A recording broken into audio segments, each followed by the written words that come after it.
about why work-life balance is a myth, unless you're not successful. If you're not successful or not trying to be successful, you can have work-life balance. You can work your job, which you don't particularly like, and then go home and have some time off, assuming that you're able to pay for everything, which is going to be difficult moving towards the future where the middle class is getting smaller and it's going to become more difficult considering everyone's living on credit and housing prices are going up and all these different things that are going to make it very difficult to be middle class, especially in North America in the future.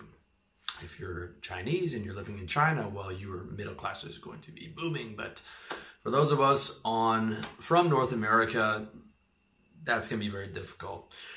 You can try and have that balance. You can have a bit of it when you're not successful. But for successful people, work-life balance is a myth. Okay, successful people aren't balanced. Successful people are obsessed. I've been obsessed with everything I've done since I was a kid.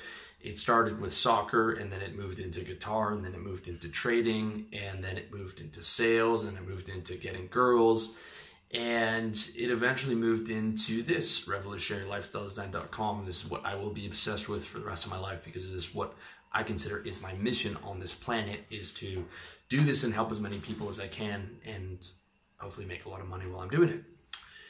Successful people, in my opinion, and I've read a ton of biographies, a ton about people who've become really successful, are all obsessed. If you don't believe me, check out Grant Cardone's book, Be Obsessed or Be Average. Grant Cardone, if you don't know him, is a very successful salesman and personal development guy. He's got a good YouTube channel as well. And Be Obsessed or Be Averaged. And I read that book and it really resonated with me. It's something I'd always known, but I just like hearing it from people who are at a higher level. And it's something my mom would always say, you know what, why don't you take some time off? Why don't you take a break? Because she's just not built like I am. And a lot of other people aren't built like I am. Like, guys will be asking me about my life in Chiang Mai and in Thailand. Like, yo, you party, dude. It's crazy getting all those girls. In reality, I just took my workaholic life from Toronto and moved it over here. I'm inside 90% of the day because it's hot outside and I need the air conditioning, and I'm doing videos, or I'm doing products, or I'm doing a project, or I'm doing, building out a coaching page, or doing something else, because that is what I do. I'm obsessed with what I do, and my life reflects that, okay? And the reason I'm obsessed is because I'm enthusiastic about what I do, okay? Successful people are enthusiastic about doing their work and going to work. Warren Buffett says he tap dances to work every day. Elon Musk talks about trying to work every minute of the day. Gary Vee tries, to work every minute of the day. They're able to do this because they are enthusiastic about what they're doing, and they love what they're doing. Okay, now look, there's a lot of stuff that maybe love's not the right word. There's a lot of stuff I do that I don't like, but I'm still obsessed with doing it. And it's that enthusiasm of doing it. And it's sort of like, well, okay, I'll do this for now, and then eventually I have people to do this for me. But specifically stuff like the videos, like doing stuff like this and getting ideas for content, I'm obsessed with, and I love doing. And hopefully my job will only be doing this in the future, as opposed to the uploading and the tagging and the Facebook and the SoundCloud and all the garbage that I don't like to do, but that's another story. So what I'm saying is that if you love what you do, they say that you'll never work a day in your life, but, there's a big but. I'm not trying to sell you that garbage, like follow your dreams BS. Like, you can be anything you want to be. Like, everybody can be an NBA player, or a musician, or a rapper, or whatever it is, or an actor. I'm not selling you that. I'm saying find something that you have a skill for that you can be enthusiastic about, okay? I'm still in the ballpark of, I think most guys should have a service-based business, selling some type of service, at least for your first business, at least to get you to 100 grand, whether it's real estate, insurance, or marketing, or coaching, and then sort of building a personal brand around that as well, maybe the YouTube and stuff like that. But selling your time for money, charging a lot, being really good at what you do, mastering that skill, mastering sales. If you want to see how to do that, check out my book, How to Sell. But let's say you don't love real estate, for example. You're not particularly passionate about architecture or types of buildings. Some real estate agents are, some real estate agents aren't. But you find that, okay, there's a huge demand for real estate. I can make a lot of money. And I've mastered the skill of selling, okay? I know a lot about it. I mastered the skill of selling. Even though I'm not super passionate about architecture, but you find what you are passionate about, okay? So you can get obsessed and passionate about closing deals. You're like, okay, every time I close a deal, I'm making 10 grand or 30 grand or 40 grand. And I'm obsessed with learning about how to close deals more. I'm obsessed with dominating my market. I'm obsessed with, helping my clients ethically and finding a good home for them.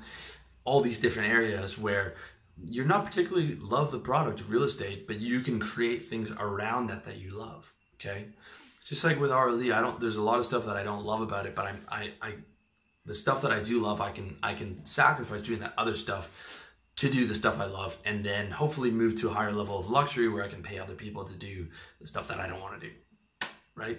So that's my mentality, and there's rarely like a 10-minute period where if I'm not working that I'm not thinking about content or videos or the future. Like I'll have some random thought, and I'm pulling my motorbike over on the side of the road to like record it into my phone, which sometimes will become my more successful articles. Or I'm watching people on the street and I'll be like, that's an article idea.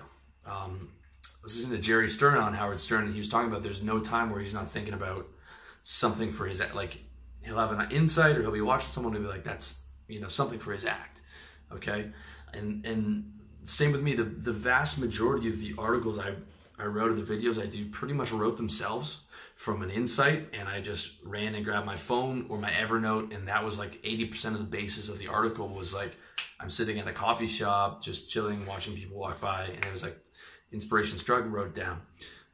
That's sort of like, you're always on and you're always obsessed about it. Or if I'm not working or I'm not thinking about content, I'm thinking about the future. I'm like, okay, what am I gonna do? I've got like 30 projects. Where's the internet going?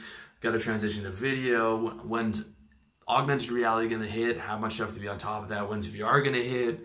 What are the big platforms moving forward? What's gonna be the next YouTube? Like, it just doesn't stop. Even if I wanted it to stop, it wouldn't stop, because that's the type of person I am. I'm an obsessive person.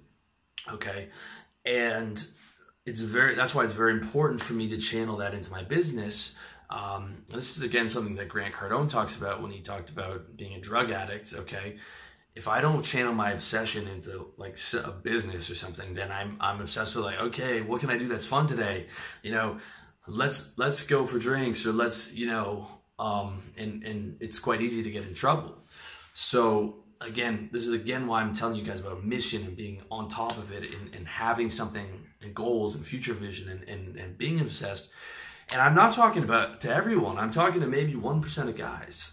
Okay, if you're hearing what I'm saying, you're just nodding along. You're like, yes, you're talking about me. Yes, that's who I'm talking to.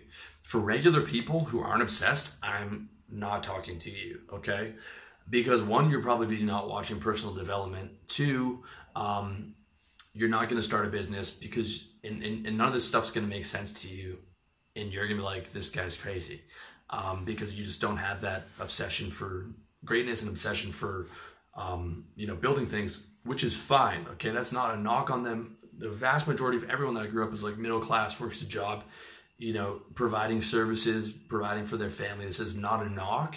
This is like two different personality types.